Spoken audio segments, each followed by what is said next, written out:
آج ہم صدقہ فطر کے بارے میں جانیں گے کہ فطرانہ کیا ہے۔ زکوٰۃ الفطر یا فطرانہ اور فطرہ یہ سب ایک ہی چیز کے مختلف نام ہیں۔ اس سے مراد وہ صدقہ فطر یا خیرات ہے جو عید سے پہلے پہلے ہر مسلمان نے ادا کرنا ہوتا ہے۔ اس میں کئی ایک حکمتیں ہیں، مثلا روزوں میں کمی کوتاہی کا کفارہ ادا کرنا، فقراء اور مساکین کی مدد اور تعاون کرنا، عمومی طور پر بدن کی زکوٰۃ ہے، یعنی روزے مکمل ہونے کی خوشی میں اللہ تبارک و تعالیٰ کا شکریہ ادا کیا جاتا ہے۔ اب سوال یہ پیدا ہوتا ہے کہ فطرانہ کس پر واجب ہے؟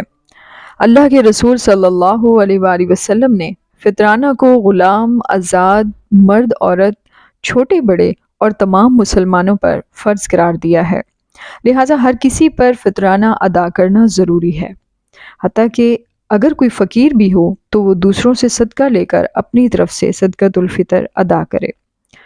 بلکہ اہل ثروت کو چاہیے کہ ایسے لوگوں کی ضروریات پوری کرتے ہوئے یہ بھی خیال رکھیں کہ وہ اپنا صدقۃ الفطر ادا کر سکیں۔ نو مولود یعنی جو دودھ پیتا بچہ ہے جو رمضان کے آخری دن میں پیدا ہوا ہے، اس کی طرف سے بھی فطرانہ ادا کیا جائے گا۔ صدقہ فطر کا حکم کیا ہے، یعنی یہ سنت ہے، فرض ہے یا واجب ہے؟ تو اس کے بارے میں حدیث سے جان لیتے ہیں کہ حضرت عبداللہ بن عمر رضی اللہ تعالیٰ عنہ بیان فرماتے ہیں کہ رسول صلی اللہ علیہ وآلہ وسلم نے فطرانہ کو فرض قرار دیا ہے، بلکہ کئی ایک اہل علم نے اس کے فرض اور واجب ہونے پر اتفاق کیا ہے۔ اب سوال یہ پیدا ہوتا ہے کہ فطرانہ کس کو دیا جائے؟ تو اللہ کے رسول صلی اللہ علیہ وآلہ وسلم نے اس فطر کے بارے میں جو فرمایا ہے وہ یہ ہے کہ روزہ دار کی کمی کوتاہی کا ایک تو ازالہ ہو جائے گا اور مساکین کے لیے کھانے پینے کا بندوبست بھی ہو جائے گا۔ تو اس میں کیا ہے کہ فقراء اور مساکین جو ہیں ان کو دینا ضروری ہے، اس کے علاوہ دیگر جو مصارف زکوٰۃ میں استعمال کرنا جائز نہیں ہے۔ یعنی زکوٰۃ اور فطرانہ کے جو ہے مسائل میں تھوڑا سا فرق ہے۔ اب فطرانہ کا وقت کیا ہے، یعنی کب ادا کرنا چاہیے؟ یعنی صدقہ فطر روزے کے افطار کے ساتھ جوڑا گیا ہے، اور یہ افطار یعنی رمضان کا اختتام شوال کا چاند طلوع ہونے پر ہوتا ہے، تو اس لیے یہی اس کا وقت ہے، یعنی رمضان کے آخری دن کا سورج غروب ہونے سے لے کر عید الفطر ادا کرنے سے پہلے پہلے اسے کسی بھی وقت ادا کیا جائے گا۔ یعنی جو صدقہ فطر ہے یہ نماز عید سے پہلے ادا کرے گا تبھی اس کا فطرانہ ادا ہوگا، اگر یہ نماز عید کے بعد ادا کرے گا تو یہ عام صدقہ شمار کیا جائے گا، تو لہٰذا اس کا خاص خیال رکھیں۔ فقراء و مساکین کی مصلحت کو سامنے رکھتے ہوئے عید سے 1 یا 2 دن پہلے بھی فطرانہ ادا کرنا ثابت ہے۔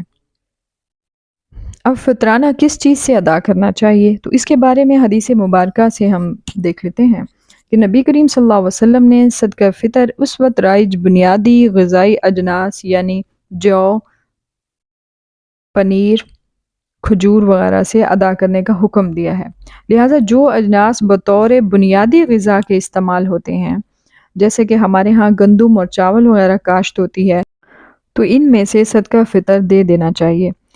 اب یہ ہے کہ بوقت ضرورت اجناس نہیں ہے تو اس کی جو موجودہ قیمت ہے وہ بھی ادا کر سکتے ہیں۔ جیسے گندم کے لحاظ سے اس سال 2023 کا جو فطرانہ کی رقم ہے وہ 300 سے 400 کے درمیان ہے، تو 2 کلو یا 2.25 کلو، بہتر ہے کہ آپ 2.25 کلو کر لیں تاکہ کسی کمی بیشی کا گنجائش نہ رہے، تو اس کے برابر کی رقم آپ مارکیٹ سے پتہ کر کے اس کا فطرانہ ادا کر دیں۔